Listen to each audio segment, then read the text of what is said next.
Hi and welcome to Rate My Gadget, and I'll be reviewing the Amazon Echo Dot. And for others who have watched my other videos, I'll also show you if it can link up well with other Amazon devices such as the Blink camera. So let's see what it's all about. So first of all, what is the Amazon Echo Dot? So the Amazon Echo is a touchscreen that interfaces with, in a sense, Amazon and smart devices. Now, the way I use this is it sits on my desk. So this is my kind of gateway into the world. It's got some good features and some bad features. I'll go through that. But if I talk about the basics of it, it's got a touch screen, it's got a camera on the front of it, it's got a microphone, and it's got a speaker. I'll show you the design. So muting the microphone, blocking the iPad, the camera, and then volumes up and down. That is it. The plug on the back, there's two types of plug. There's like a USB-D, I think it is, I forget. And then you've got a plug here. Annoyingly, with the Alexa, the plug that's on the back isn't one that's universal, so you can use any USB. Apart from, you can use this USB, I think it's D, so it's a bit of an old one. And if I take this out, you can see a slightly different with an integrated plug. The screen itself, you can then, as you can see from mine, you can connect to your Amazon photos. You can also connect, or you have to connect to your Amazon login and username. Now, if I start with the positives, so the positives are that it's very effective if you want to make phone calls to other people that are on the, or have this through the Amazon device. It's very good in terms of voice recognition. I've never really found that it doesn't understand what I'm saying and confuses the words. It links really nicely with things like Spotify. I wanted to open up, so Alexa, play my starred Spotify playlist. Starred from Spotify.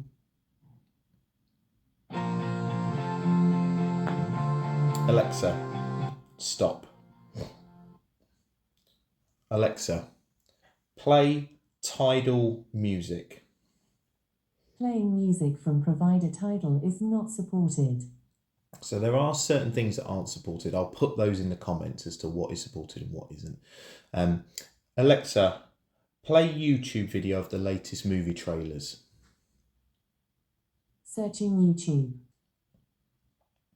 So the Amazon Silk, goes on to the Amazon Silk browser that it provides you, is fairly good actually. I have to say, it's not too bad. It's pretty good. It's not going to win any awards compared to like an iPad or a laptop.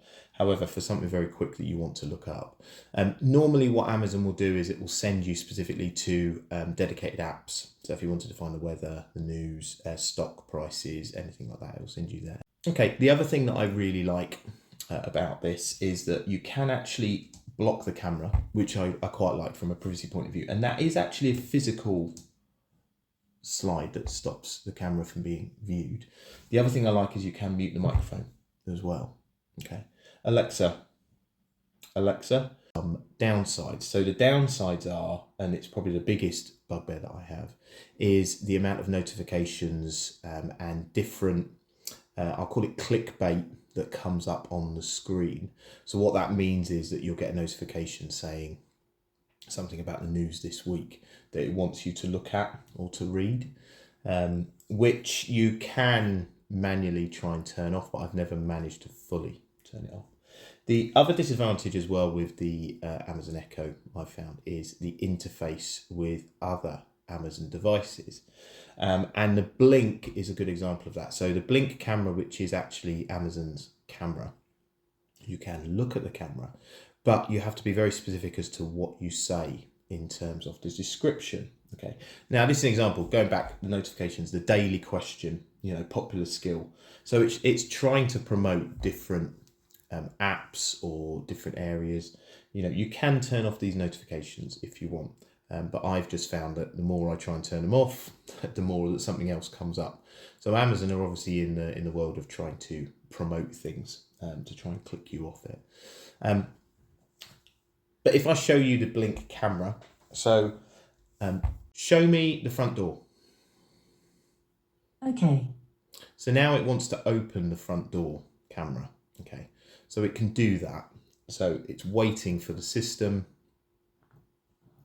And then as you can see, it brings it up, which is great, which is brilliant. But the one functionality of the Blink system is that through the app, you can talk through it. So if I go, Alexa, let me talk through the camera. To call your contacts, I need your mobile number. Alexa, stop. I'll send a note. Alexa, open the microphone on the camera.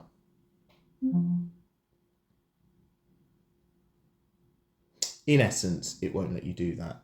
Alexa, show me the front door camera. Okay.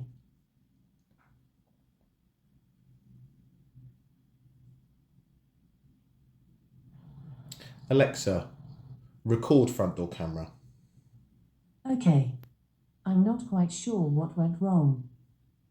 So basically, it lets you look at the camera, lets you see it, but frustratingly, if you want to talk through it or you want to record what's happening, it won't let you do that. It also won't let you change any of the settings within there. So if you wanted to change the sensitivity of the light, or if you wanted to leave it open and recording for 10, 15 minutes, you can't do that. And that's probably one of its limitations, I find, that you do get to a point where you want to do something specific and it doesn't let you do that. So I think overall, I really like the Amazon Echo. I think for the price it is, it's very effective at what it does. I also really like the privacy, the fact that I can turn my camera off and mute the microphone. The downside is I don't like the clickbait on it, or maybe call it clickbait's a bit unfair, but all the notifications that keep coming up to try and promote different, whether it's different news articles or to tell you that your Amazon delivery is due, or do you want to look at this article or this piece of software. So I don't like that. I like the way that if you're an Amazon Prime customer, you can link it in with your photos as well. So you can upload your photos and show them on here, which is really easy and slick to do through the cloud system. And that's it. So I hope that's helped. Please do like, please subscribe, and thanks for watching.